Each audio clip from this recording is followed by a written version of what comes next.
God might be dead, but is the author? That is something I've been thinking about a lot recently. Is the author truly dead, or has social media revived them? If you don't know what I'm talking about, I'm talking about Nietzsche's God is Dead and Roland Barthes' parallel to that being the death of the author. And now we can talk about Nietzsche's theory for bloody hours, but right now we're going to talk about Roland Barthes' Death of the Author. If you want a more condensed version of this, you can go over to my Substack. I put it all together in a nice little 3-minute read. But if you want to stick with me while I get ready for bed, you can totally talk with us about me. Talk to me with, you know what I meant. I've been thinking about the death of the author because I think truly in the 21st century, in the age of social media, the author can't be dead.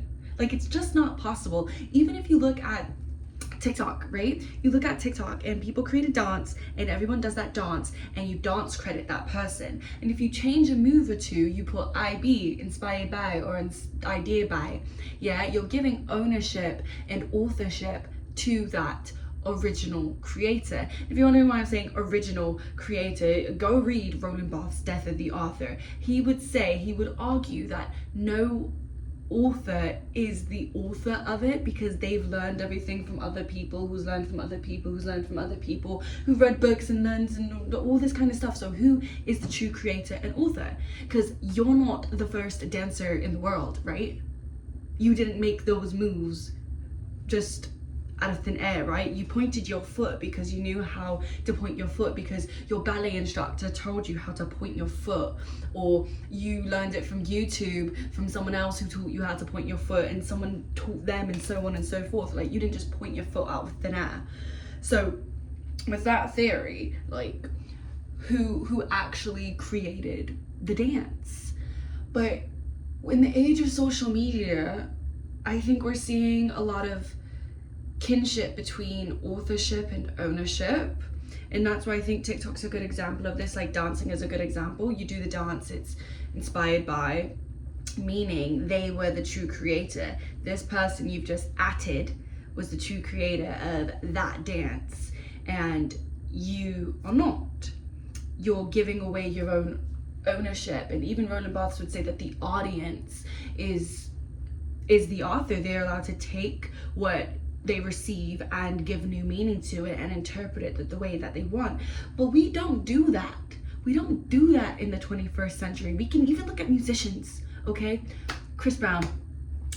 You can't go on a Chris Brown video without a reminder that he's an abuser, okay? We give so much ownership to him over his music that we cannot segregate. We cannot separate art from artist because they're one and the same. Even like, okay, R. Kelly, yeah? This is a perfect example. A lot of people, when they listen to R. Kelly, they only listen to his lyrics in reference to what he would be talking about. Now, Roland Barthes would say that you as the audience is the author, so you can receive that music with what you would be talking about because you interpret it. Now, I don't know about you, but I can't listen to no R. Kelly song without remembering what he's singing about, okay? There is no segregation, there is no separation, of art and artist. And that really just, that's had my mind boggled, because I'm like, when this was created, when Roland Barthes was doing this was the late 70s. We ain't had no Instagram. I mean, I'm pretty sure, did they have the internet? I don't know, I'm not that old. Not that that's old, I'm just not of that age. But there wasn't this vast amount of information at our fingertips. Maybe it was easier to segregate. I keep saying segregate, to separate the art from the artist, because, you know, we ain't know what they was doing at night. We ain't know what they was doing when they get home. We see this even with like true authors. I can give another example of like, oh bloody hell, let me take out my contacts 1 sec. 1, 2. Yeah, another example of this. J.K. Rowling, Stephenie Meyer. I think Stephenie Meyer is a really, really good one. I love the Twilight Saga, yeah? I absolutely love the Twilight Saga, but we can never forget. We can never forget how this lady was raised and the prejudices and discriminations that you can find in the underlying text of that book, even in the casting of that movie. We're not gonna forget that, are we? That is because we put ownership onto the author, so much so that we are taking meaning from the text based on how we believe they were to mean it. We're not interpreting it our own way. I can't just say, oh, I grew up this way, so I'm taking it that way. We can say that Stephenie Meyer, she grew up Mormon, a religion that didn't allow black people in it until like after Roland Barthes' theory, actually. It probably was after Roland Barthes' theory. I don't have my computer at hand. We can't just ignore it. We can't ignore what the author maybe meant, or what prejudices slipped through. Like, what we can no longer separate author from penmanship, if that makes sense. We can no longer say just because they've penned it that way doesn't mean they mean it that way. In fact, this generation is going, you penned it that way, we're gonna hold you to its meaning, we're not going to change its meaning whatsoever. We believe because you, a person that doesn't believe in this, that, and the third, is not putting that in your book.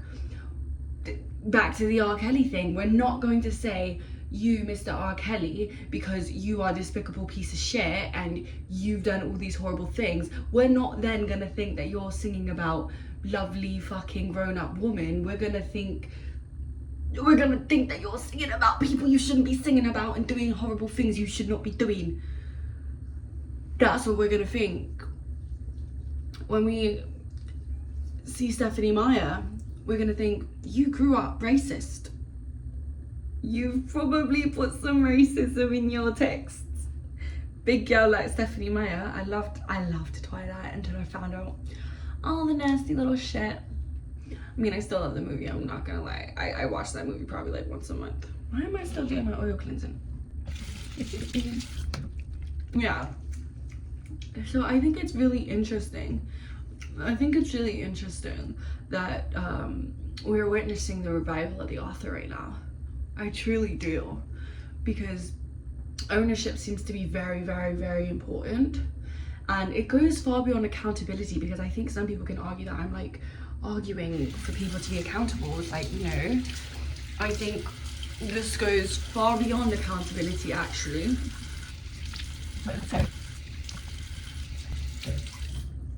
Wow, that's different. I think we're going far beyond accountability here, because if it was accountability, it would be just cancelling, right? Just cancelling, but we're not even doing that. Like, we go as far as to seek out ownership for other people.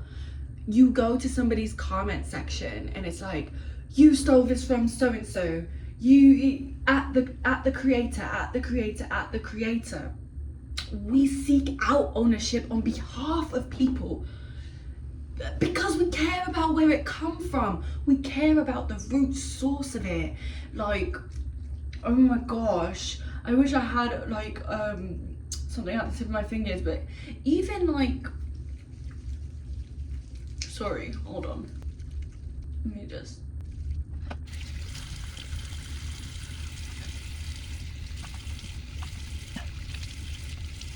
Sabrina Claudio says some racist colorist shit back in the day, right? Super duper colorist, and she said the N-word multiple times, okay?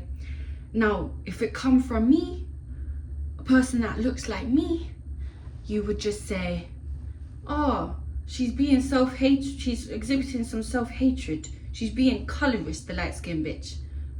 But it didn't come from me. It come from the white Hispanic girl that's from South Florida, from Miami, that knows better because she's from a county filled with ethnic minorities and she knows she can't say that fucking word. Even though so many people down there say it, I would know. I grew up in South Florida and it's not enough people are getting told about themselves. Just saying. But because it came from her, we know that that's not the source that could say or do things. We retain that ownership and go, goodbye, hateful bitch, goodbye. Don't say that, and your color is... So many people forgot about that. I cannot believe so many people forgot that she did that, because she apologized for it and everything. Like, she went on big Twitter when it was Twitter and before it was this, whatever the fuck it is now, and she apologized because she knew she was wrong. She knew it. Anyways, basically what I have determined is that, like, oh, I am looking torn.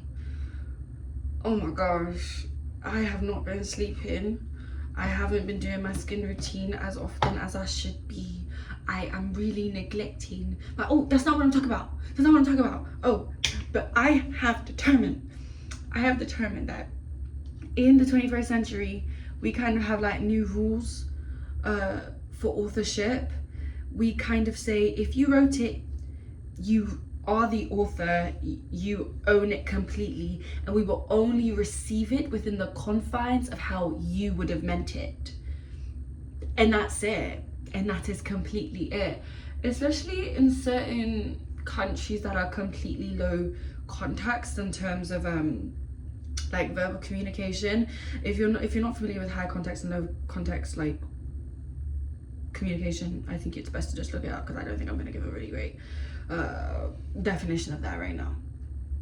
But low context societies would be like the United States, and that's literally the just the word, guys. I'm not throwing jabs at anybody. It just is what it is.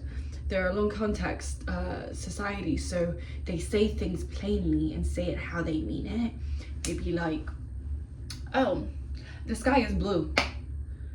They're gonna interpret that as the sky is blue. Now, they're not gonna interpret it as, oh, the sky is sad because blue means sad. No, the sky is blue. That's cool. Low context, yeah. So that girl that just got bloody rinsed, and rightfully so, because she was being fat phobic all over the TikTok, yeah. I don't care if you grew up hating yourself. That's what people are saying. I don't care that you grew up hating yourself for being fat, being bullied, whatever the fuck. We don't care. We're taking you as what you said. Whereas Roland Barthes would have said, yeah, no, she learned that from other people, from society, and she is just exhibiting what she's learned behavior. We don't care. The same way we don't care where Chris Brown learned to abuse people from. We just care that he's an abuser right now. We don't care that she experienced fat phobia and that people were mean to her. We care that she's being mean to people in return, and she is further progressing that narrative. So therefore, money, do you get it? And that's why I feel like social media is really, really, really reviving the author. You own it, baby. You said it, you own it, and we're gonna take you at your word. Because I'm not gonna take responsibility for what you said, and that's basically what we are saying. The audience will not take responsibility for what you're saying, and we will not try to find a loophole in it. We have access to your identity through social media. We know exactly who you are, where you came from, how you grew up. If we think you meant it in a racist connotation, we're gonna call you a racist. If we think you meant it as, you know, the brightest scholar of the world, we're gonna think, oh my gosh, this is a new philosopher. But if we think that you've said it because you're a fat phobic stupid little bitch, we're gonna hold you to it. It's not on me to try to find a different meaning of it just because I would have said it differently or wouldn't have said it at all.